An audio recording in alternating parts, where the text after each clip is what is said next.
Log केसी को केसी में कैसे चेंज करें, इसके लिए तुम्हें फॉलो करने पड़ते हैं 2 स्टेप। पहले स्टेप में तुम्हें लॉग का पता करना होता है कि लॉग ई है या लॉग 10 है। अगर लॉग ई है तो उसको लॉग 10 में चेंज कर लेना बाई मल्टीप्लाइंग 2.303। क्यों इंपॉर्टेंट है? क्योंकि अगर तुम नहीं मल्टीप्लाई करोगे तो तुम्हारा वैल्यू जो भी तुम्हारा डिजिट राइट हैंड साइड में है वो ई की पावर में जाएगा, जो कि डिफिकल्ट है सॉल्व करना, राइट। इंस्टेड हम उसको लॉग 10 में चेंज करेंगे ताकि तुम्हारा राइट हैंड साइड में डिजिट है जो 10 की पावर में जाए। सेकंड स्टेप, अगर तुम्हारा पावर में चला गया तो 2 चीजें हैं। अगर पॉजिटिव में जा रखा है तो 10 के पीछे उतने 0, निगेटिव में है तो 1 में उतने 0।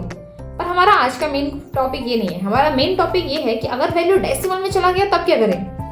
तो जैसे फॉर एग्जाम्पल मैंने ये डिजिट लिया था, अगर आप लोग इंस्टाग्राम से यहाँ पर आ रहे हो तो आप यहाँ से ये वीडियो देखना स्टार्ट कर सकते हो।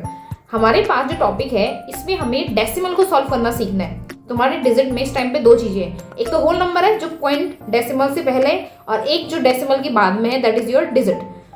डेसिमल से पहले वाला होल नंबर होता है। अगर वो पॉजिटिव है तो तुम्हें पता है कि क्या करना है, 1 के पीछे उतने 0 ऐड कर देने होते हैं, तो तुम उसको सेपरेट कर लो।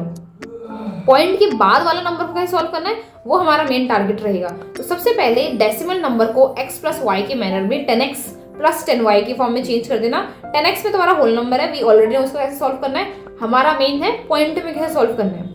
जो तुम्हारा डिजिट होता है पॉइंट में उसको हम सेपरेटली लिख लेते हैं। पॉइंट में वाले डिजिट को एक बार ध्यान से देखना, 10 को मैं 10 की पावर को उस तरफ भेजना चाह रही हूँ, और जो डिजिट ऊपर है पावर में है मैं उसको होल नंबर मतलब होल वैल्यू में लिखना चाह रही हूँ बिना 10 पावर की।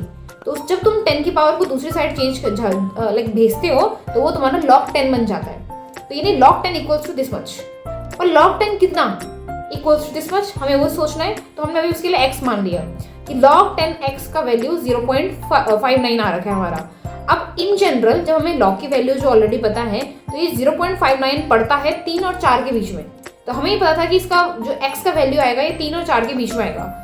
अगर तुम्हें यहाँ पे आंसर छोड़ना है तुम यहाँ पे भी कर सकते हो, that this value will be like approximately between जितना भी तुम 5.9 है तो हाफ से थोड़ा बड़ा यानी 3.5 से ऊपर ही आएगा, राइट।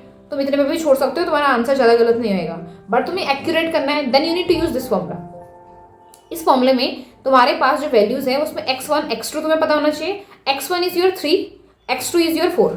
अब है y1 और y2 y2 क्या है, log x1 is y1, log x2 is y2। इनका वैल्यू मैंने यहाँ पे ऑलरेडी मेंशन किया हुआ है। अगर तुम्हें log की वैल्यू नहीं पता तो पहले उसको पता कर लेना। log 10 सबको पता होना चाहिए, ठीक है। And then you have all these value, use this formula, solve it, and that's your answer.